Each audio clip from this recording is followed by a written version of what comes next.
അപ്പോൾ ചേട്ടൻ വിഷുവിൻ്റെ തലേ ദിവസം ഒമാനിലേക്ക് തിരിച്ചു പോകുന്നത് കൊണ്ട് നമ്മൾ വിഷു ആഘോഷമൊന്നുമില്ല, കാരണം ചേട്ടൻ്റെ അച്ഛമ്മ മരിച്ചിരിക്കുകയാണ്. അപ്പോൾ നമ്മൾ പോകുന്ന അന്നാണ് വിഷുക്കട്ടൊക്കെ ഉണ്ടാക്കി, പിന്നെ കൊണ്ടുപോകാൻ വേണ്ടിയിട്ട് കുറച്ചധികം ഉണ്ണിയപ്പം ഉണ്ടാക്കിയിട്ടുണ്ടായിരുന്നു കേട്ടോ. ഈ ഉണ്ണിയപ്പത്തിന് ഒരുപാട് ഫാൻസ് ഉണ്ട്, ഭയങ്കര ടേസ്റ്റുള്ളൊരു ഉണ്ണിയപ്പമാണ് കേട്ടോ.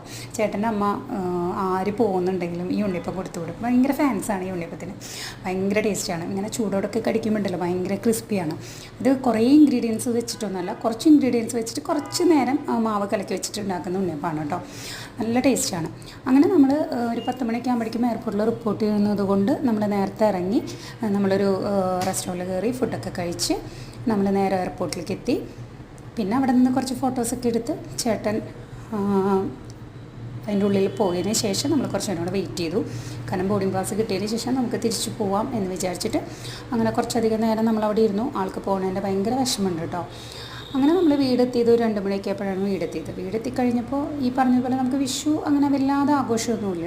അപ്പോൾ എന്തായാലും ഒരു സദ്യ ഉണ്ടാക്കണമല്ലോ എന്ന് വിചാരിച്ചിട്ട് നമ്മൾ ചോറും പേരി അങ്ങനെ കുറച്ച് സാമ്പാറും അതുപോലെ തന്നെ അമ്മയുടെ സാമ്പാറും പറയാതിരിക്കാൻ പറ്റില്ല കേട്ടോ. നല്ല അടിപൊളി സാമ്പാറാണ്, അത് മാത്രം മതി ചോറുണ്ട്.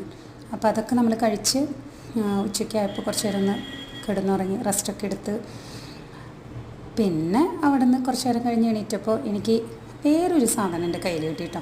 ഇതാ ഈ പറയുന്ന വാട്ടർമെലൺ സീഡ്.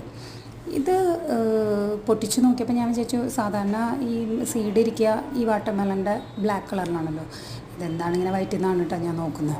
അപ്പോൾ അതും കുറച്ച് കഴിച്ച് ചേട്ടൻ വിഷുവിൻ്റെ തലേദിവസം